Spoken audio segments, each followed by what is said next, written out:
Endometriosis क्या होता है एंड कहाँ-कहाँ पर होता है और इसका ट्रीटमेंट क्या है। एंडोमेट्रियोसिस आपको पहले एनाटॉमी समझना चाहिए। ये है बच्चादानी मतलब यूट्रस। इसका जो इनर लाइनिंग है इसको हम लोग बोलते हैं एंडोमेट्रियम। एंडोमेट्रियम यूजुअली यूट्रस का अंदर ही रहता है। जब महीना होता है ये एंडोमेट्रियम और सेट कर जाता है, उसको गिर जाता है, इसीलिए महीना होता है।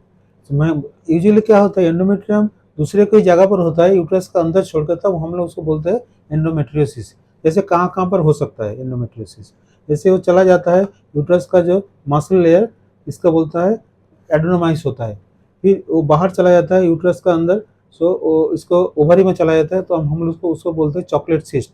वो पेट का अंदर चला जाता है, जो पैखाना का रास्ता उसमें चला जाता है, उसमें रेक्टल एंडोमेट्रियोसिस होता है। जो ट्यूब में हो जाता है उसको फैलोपियन ट्यूब में एंडोमेट्रियोसिस हो सकता है। ये दूसरा जाएगा पेशाब का जो थैली है यूरिनरी ब्लैडर में भी एंडोमेट्रियोसिस हो सकता है। ऐसा करके पेट का अंदर जो झिल्ली है उसमें भी एंडोमेट्रियोसिस, उसको पेल्विक पेरिटोनियम बोलते हैं, उसमें भी एंडोमेट्रियोसिस हो सकता है। तो एंडोमेट्रियोसिस का क्या-क्या सिम्पटम होता है। एंडोमेट्रियोसिस मेन सिम्पटम जो होता है वो महीना का टाइम में बहुत ज़्यादा दर्द होता है। ये एंडोमेट्रियोसिस का पहला सिम्पटम है।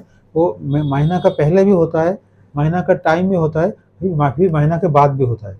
बहुत पेशेंट का ऐसा होता है दोनों महीना का बीच जो टाइम है जिसको बोलते हैं हम लोग इंटरमेंस्ट्रुअल पीरियड, उसमें भी बहुत ज़्यादा दर्द हो सकता है। दूसरे जो सिम्पटम है एंडोमेट्रियोसिस में वो पेनफुल सेक्सुअल इंटरकोर्स, मतलब इंटरकोर्स करने का, सहवास करने का टाइम में पेट में ज़्यादा दर्द होता है, एक दूसरा सिम्पटम है। तीसरा जो सिम्पटम है वो कोई पेट का रिलेटेड सिम्पटम है, जैसे होता है पेट में ब्लोटिंग होता है, ज़्यादा पेट फूल गया लगता है, फिर पेट का अंदर तो नौसिया टाइप का उल्टी टाइप का लगता है, फिर बहुत कॉन्स्टिपेशन हो सकता है, फिर डायरिया भी हो सकता है।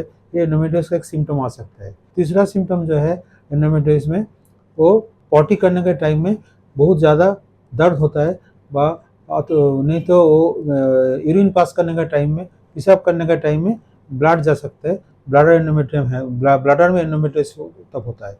ये सब एंडोमेट्रियोसिस सिम्पटम है। तो एक फाइनल जो सिम्पटम है वो जब पेशेंट 2-3 साल शादी हुआ, वो प्रेगनेंसी के लिए ट्राई कर रहा है, उसको प्रेगनेंसी नहीं आ रहा है, वो भी एक एंडोमेट्रियोसिस का सिम्पटम हो सकता है।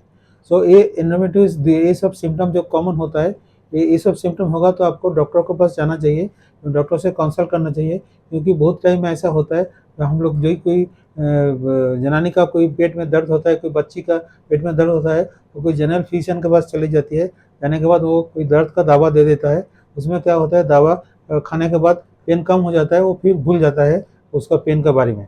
इसीलिए एंडोमेट्रियोसिस डायग्नोसिस करने में 6-7 साल लग जाता है एक बार। So early diagnosis and treatment is the best of treatment of endometriosis. Endometriosis का ट्रीटमेंट कैसे करेंगे? सो पेशेंट का वो डिपेंड करता है पेशेंट का उम्र कितना है। पेशेंट का कम उम्र है तो हम लोग दवा से ट्राई करते हैं। हम लोग क्या करते हैं साइक्लिकल ओरल कॉन्ट्रासेप्टिव पिल देते हैं। आजकल कुछ दवा आया है, जैसे डायनोजोस बोल के एक टैबलेट है, उसका हम लॉन्ग टर्म 6 महीना डायनोजोस देते हैं पेन कम करने के लिए।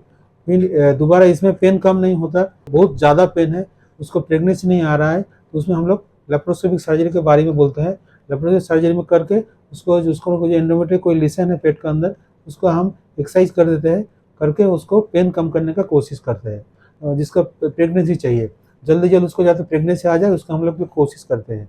तीसरा है जिसका फैमिली कंप्लीट हो गया, फैमिली कंप्लीट होने के बाद और प्रेगनेंसी नहीं चाहता है, उसको इतना दर्द है वो भी सहन नहीं जाता है, इसीलिए वो हम लोग को बोलते हैं डॉक्टर साहब आपको मेरा सब कुछ हटा दीजिए। उसको हम लोग क्या करते हैं उनकी हिस्टेरेक्टमी करते हैं, उसके यूट्रस, ओवरी, ट्यूब सब निकाल देते हैं। उसके साथ जो एंडोमेट्रियोटिक लीशन है, जो एक्चुअली उसका पेन का कारण है, जो स्कार है, जो स्कार होता है एंडोमेट्रियोसिस जो इन्फ्लेमेशन होता है, उसको हम काट के निकाल देते हैं। उसमें मोटा-मोटी पेन 80-90% केस में कम हो जाता है।